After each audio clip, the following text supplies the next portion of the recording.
পার্টির স্ট্যান্ড আমাদের রাজ্য বিজেপি বলে দিয়েছে এবং জেলা বিজেপিও বলছে। কোথাও আমাদের অফিসিয়ালি ভাবে কেউ কোথাও বলেনি বাংলা ভাগের কথা,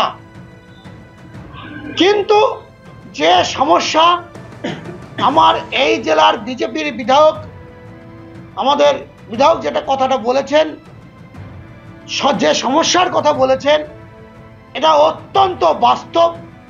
বর্তমানের মুখ্যমন্ত্রী মমতা ব্যানার্জি পার্লামেন্টের স্পিকারকেও কাগজ ছুঁড়ে ফেলেছেন।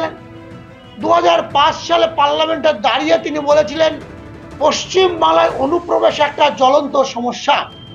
জলঙ্গি, রানীনগর, শেখপাড়া, ভগবানগোলা, এই এলাকাগুলো, নওদা, এইগুলো যদি আমরা দেখতে থাকি তাহলে যে ডায়াগ্রাম চেঞ্জটা হয়েছে সেই জায়গাটায় অনুপ্রবেশকারীর সাথে সাথে অনেকগুলো ভৌগোলিক, আর্থিক, অত্যাচারিত অন্যান্য কারণ সংযুক্ত আছে। মুর্শিদাবাদে 2006 ছিল 19টা বিধানসভার আসন, এখন এসছে 22টা বিধানসভার আসন। আপনি একদম পুঙ্খানুপুঙ্খ ব্যাখ্যা হিসেবে বলছি কিভাবে আমাদের এখানে এমএলএ সংখ্যা, বিধায়ক সংখ্যা বাড়লো। এ বিষয় নিয়ে আমরা কথা বলবো। উত্তরবঙ্গ উন্নয়ন মন্ত্রী উদয়ন গুহ এই মুহূর্তে আমাদের সঙ্গে টেলিফোনে রয়েছেন। উদয়নদা, আপনারা বলছেন যে বিজেপি বাংলা ভাগের চক্রান্ত করছে, কিন্তু মুর্শিদাবাদের বিজেপি সভাপতি তিনিও পরিষ্কার করে দিলেন যে রাজ্য বিজেপি কখনো বাংলা ভাগের পক্ষে নয়। নিশিকান্ত দুবে বা গৌরীশঙ্কর ঘোষ অর্থাৎ সাংসদ বিধায়ক যে কথা বলছেন, যে সমস্যার কথা বলছেন, সেটা বাস্তব।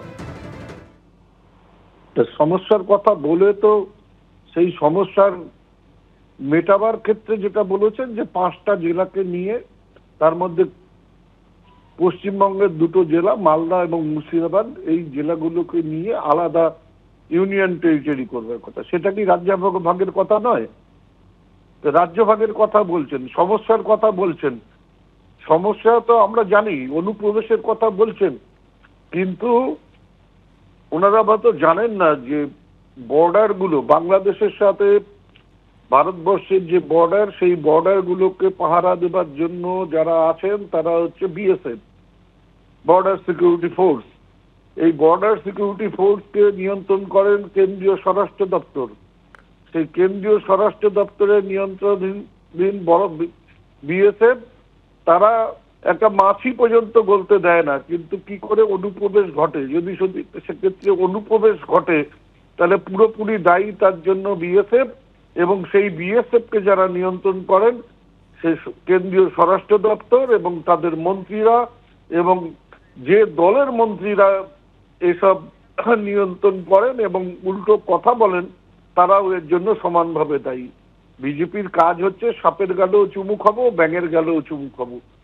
এরা মানুষকে আসতে দিচ্ছে, মানুষকে প্রবেশ করতে দিচ্ছে, বিএসএফ এদেরকে আটকাতে পারছে না। এরা অন্যের কাঁধে দোষ চাপাচ্ছে এবং সেই দোষের কারণে এরা পশ্চিমবাংলাকে ভাগ করতে চাইছে।